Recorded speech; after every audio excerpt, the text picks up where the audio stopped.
आपने कहा था कि सनातन धर्म में कहीं भी बलि प्रथा जो है के बारे में नहीं लिखा हुआ, लेकिन लोगों का सवाल है कि आज भी हमारे देश में अनेक मंदिर हैं जहां पशु बलि दी जाती है। अगर हमारे ग्रंथ में नहीं है तो इसकी शुरुआत कब हुई और कहां से हुई, किसने की? देखिए, बहुत सारी बातें ग्रंथ में नहीं है। ग्रंथ में तो ये भी नहीं है कि दिल्ली की सड़कों पर नंगा होकर के घूमो, लेकिन फिर भी लड़कियां घूम रही हैं। ग्रंथ में तो ये भी नहीं है कि जो चीजें एक कमरे में बंद करके की जाती है वो मेट्रो में करने लगो खुलेआम।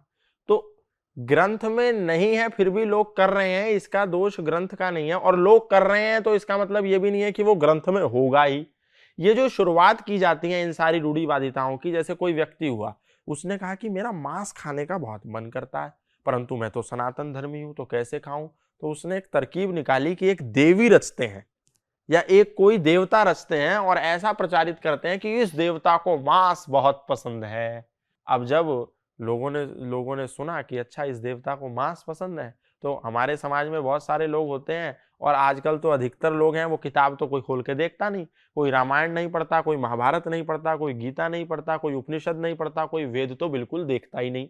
तो जब वो व्यक्ति प्रचारित करता है कि इस देवता को मांस बहुत पसंद है, तो वो क्यों करता है? क्योंकि मन उसका करता था मांस खाने का। अब अगर खावे तो ये सारे सनातन धर्मी उसका विरोध करें, क्योंकि सनातन धर्म में किसी भी प्राणी मात्र की हत्या करना, क्या उसको थोड़ा भी नुकसान पहुंचाना बहुत पाप माना जाता है। तो उसने देवता की आड़ ली। देवता को पसंद है इसीलिए बलि चढ़ानी नहीं, देवता को मांस पसंद है इसीलिए मांस उसको नहीं खिलाया, मुझको पसंद है इसीलिए देवता को ढाल बनाया ताकि लोग आवे यहां पर चढ़ावें और मैं उसका आनंद लूं।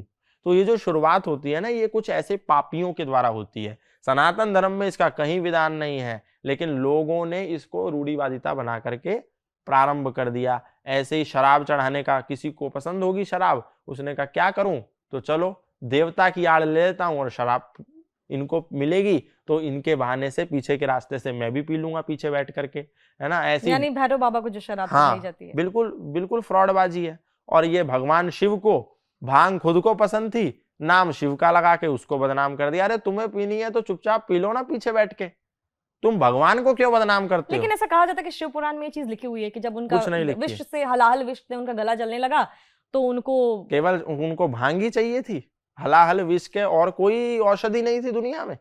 ये फर्जी की बातें हैं, लोग घुमा फिरा करके सुनी सुनाई बातें प्रचारित कर देते हैं। अच्छा, हलाहल विष से मान लो कि उनका गला जलने भी लगा, तो आज तक गला जल रहा है क्या? आज तक जल रहा है गला कि तुम अभी भी पिलाए जा रहे हो आज तक? ये मूर्खता की बातें हैं। केवल उनको खुद को पीनी है, खुद को पी करके पड़ोसन को छेड़ना है। और यही होता है हमारे समाज में। नशा करने के बाद क्या, आदमी घर की पत्नी को गाली देता है, पड़ोसियों को गाली देता है, उनको छेड़ता है, छेड़छाड़ करता है, इस तरीके की चीजें करता है।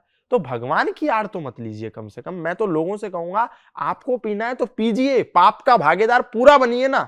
भगवान की आड़ लेकर के ये क्यों बताते हैं कि देखो हम कितने धार्मिक है, भोले बाबा का प्रसाद पी रहे हैं, या माता काली का प्रसाद खा रहे हैं बलि के रूप में, या हम भैरव बाबा को शराब देकर के खुद शराब उनका प्रसाद पी रहे हैं। ये सब गलत चीजें हैं, इसको छोड़िए। ये धर्म इसकी आज्ञा नहीं देता, बिल्कुल नहीं देता।